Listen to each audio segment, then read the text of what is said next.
All right, so let's take a look at our art journal portfolio and see where we are as far as table of contents. So far, you should be up to number 9. And there are several pages with the number 9 on it, and they are cartoon or comic exercise. All right, so what you need to do today is you need to make sure that you have the number 9 on there with cartoon or comic exercise. And that's going to bother me, so I'm going to put exercises because we have more than one.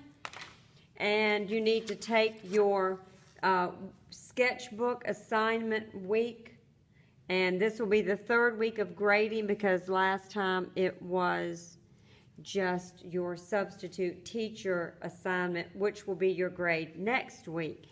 Your period, 8A, 8B, 6A, 6B, 7A, 7B, please put that there, and please put your name on it, please. And put this right back in a pocket in your portfolio so that I can grade it on Thursday.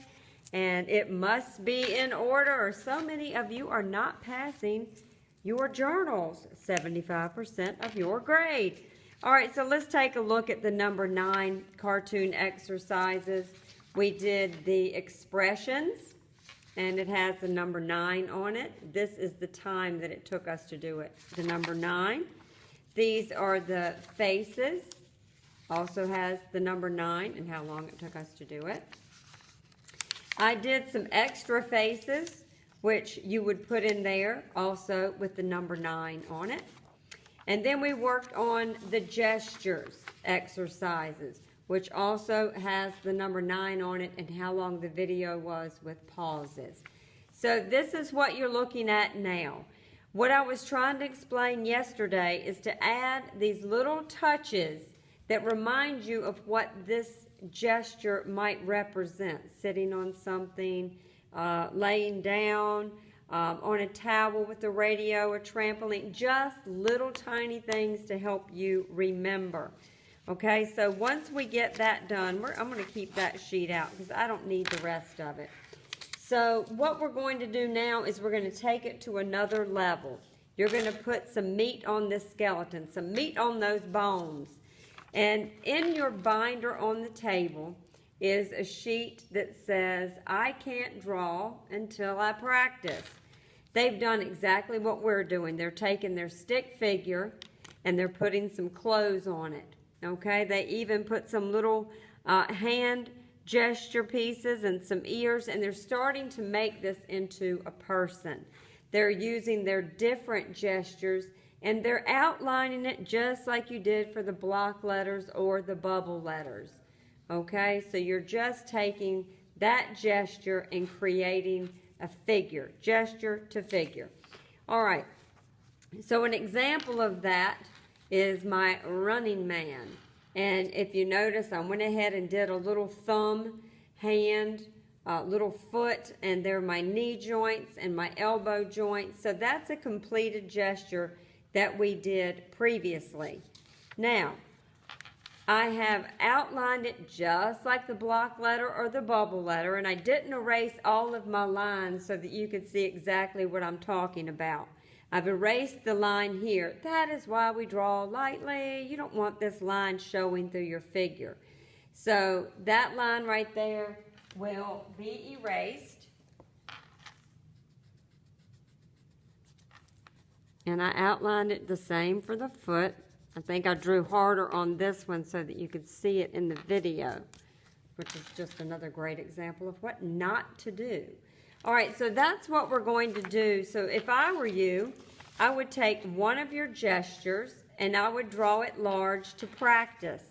Then what I did is I went back with a color pen and I just went around it, and if that were not done in Sharpie, I would be able to erase it, but I did it like that so you could see it from afar.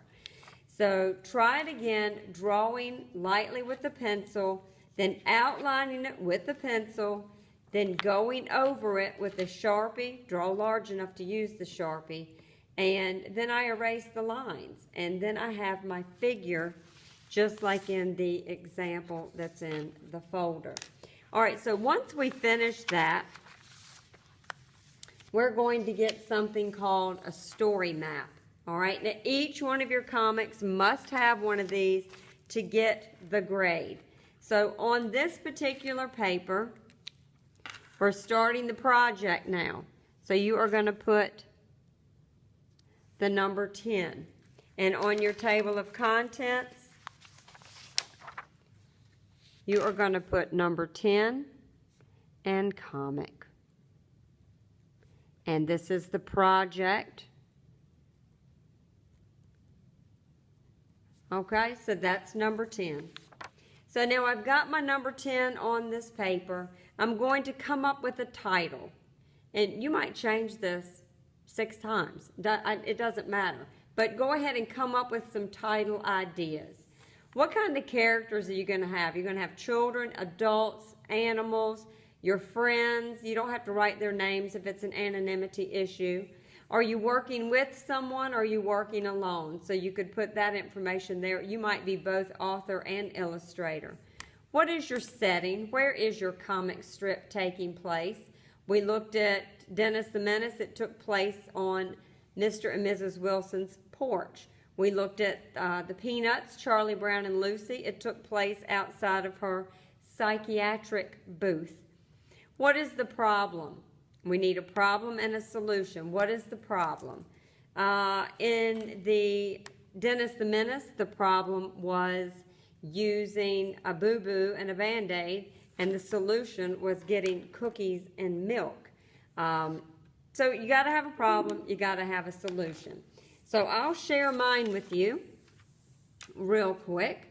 The title of mine is Middle School Dance. I might change that, but I like it. The characters are going to be students for middle school. The author illustrator, that's me. The setting, there's a couple of settings in mine.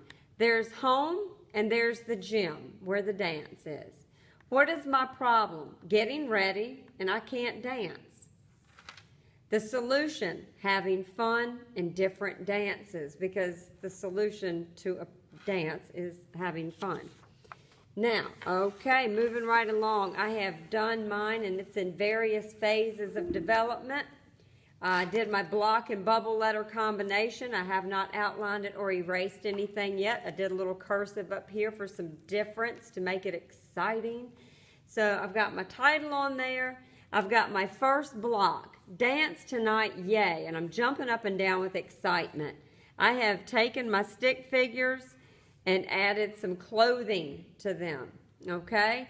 So here's the mom, I assume. How exciting. That's a conversation bubble. This is a thought bubble. It's cloud shaped, and it has bubbles to the brain representing thought. Conversation out loud, thought not said out loud. How exciting, she says. My baby's growing up, she thinks. Bubba, you're too little. And of course, this must be Bubba over here with pajamas on, but I want to go. So I've done a little bit of background work. They're in a kitchen or a dining room. And if I have time, I should go back and put a lot more detail in the back of this. But I don't want it too busy to take away from my small characters. So maybe just some beautiful color with a colored pencil. All right, so my second panel is middle school. And there's the parking lot. So I haven't done any work on that, but I wanted to put the moon to represent that it's nighttime. I put some shrubbery and trees to represent outside and cars to represent people being there.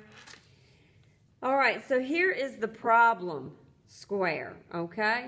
Oh no, now that's a thinking bubble because it's cloud shaped. And this character is saying, I don't know how to dance, and using that crying gesture that we looked at. And this character is saying, no one cares, just move around. And they're both kneeling or sitting on the floor. I've not finished deciding where that is. My first thought was a bathroom, but that's disgusting. Who would want to kneel or sit on the bathroom floor? Haven't figured that out yet. I also thought maybe they're outside the school, but it's closer up. Don't know yet, but we'll see when I finish. All right, the solution square. These are our gestures again. They look like dancers to me. Some of you may have seen football and basketball players. Some of you saw bank robberies. All right, so here's my characters standing in the doorway. See? Easy. Just move and groove. Now, that's what they're doing. They're moving and grooving. This one has moved and grooved himself to a pass-out point. And you can tell where we are in this comic because of this and this. To me, that represents gymnasium. That represents a scoreboard and a basketball net. Here, I stole this idea from a friend in here. That's my disco ball, which represents dancing. Otherwise, I may just think they're all moving around.